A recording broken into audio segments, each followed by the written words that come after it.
Albert Einstein once said, everybody's a genius, but if you judge a fish by its ability to climb a tree, it will live its whole life believing that it is stupid. Ladies and gentlemen of the jury, today on trial we have modern day schooling. Glad you could come. Not only does he make fish climb trees, but also makes them climb down and do a 10-mile run. Tell me, school, are you proud of the things you've done?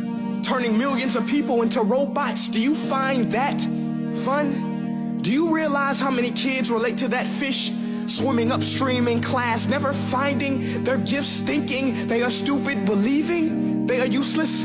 Well, the time has come, no more excuses. I call school to the stand and accuse him of killing creativity, individuality, and being intellectually abusive. He's an ancient institution that has outlived his usage. So, Your Honor, this concludes my opening statement, and if I may present the evidence of my case, I will prove it. Proceed. Exhibit A. Here's a modern-day phone. Recognize it? Here's a phone from 150 years ago. Big difference, right? Stay with me. Here's a car from today, and here's a car from 150 years ago. Big difference, right? Well, get this. Here's a classroom of today, and here's a class we used 150 years ago. Now, ain't that a shame? In literally more than a century, nothing has changed. Yet you claim to prepare students for the future?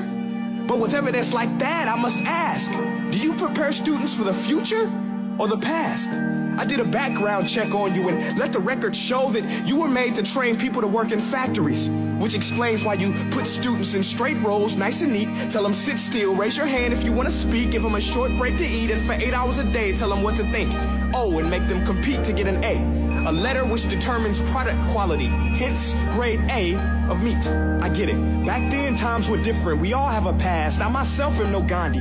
But today, we don't need to make robot zombies. The world has progressed. And now we need people who think creatively, innovatively, critically, independently, with the ability to connect. See, every scientist will tell you that no two brains are the same. And every parent with 2 or more children will confirm that claim.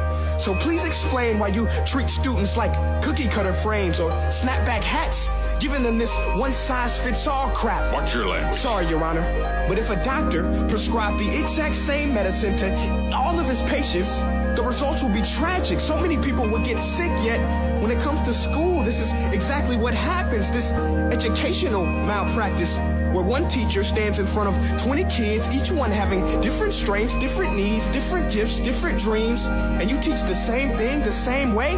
That's horrific. Ladies and gentlemen, the defendant should not be acquitted. This may be one of the worst criminal offenses ever to be committed. And let's mention the way you treat your employees. Objection. Overruled. I want to hear this. It's a shame. I mean, teachers have the most important job on the planet, yet they're underpaid? No wonder so many students are short-changed. Let's be honest. Teachers should earn just as much as doctors, because a doctor can do heart surgery and save the life of a kid. But a great teacher can reach the heart of that kid and allow him to truly live. See, teachers are heroes that often get blamed, but they're not the problem. They work in a system without many options or rights. Curriculums are created by policymakers, most of which have never taught a day in their life. Just obsessed with standardized tests. They think bubbling in a multiple choice question will determine success. That's outlandish. In fact, these tests are too cruel to be used and should be abandoned, but don't take my word for it. Take Frederick J. Kelly, the man who invented standardized testing, who said, and I quote, "These tests are too cruel to be used and should be abandoned." Ladies and gentlemen of the jury, if we continue down this road, the results will be lethal. I don't have much faith in school, but I do have faith in people. And if we can customize healthcare, cars, and Facebook pages, then it is our duty to do the same for education, to upgrade it, change it, do away with school spirit, because that's useless. Unless we're working to bring the spirit out of each and every student, that should be our task. No more Common Core. Instead, let's reach the core of every heart in every class. Sure, math is important, but no more than art or dance. Let's give every gift an equal chance. I know this sounds like a dream, but countries like Finland are doing impressive things. They have shorter school days.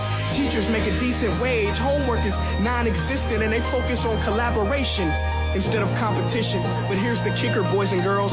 Their educational system outperforms every other country in the world. Other places like Singapore are succeeding rapidly. Schools like Montessori, programs like Khan Academy, there is no single solution. But let's get moving, because while students may be 20% of our population, they are 100% of our future.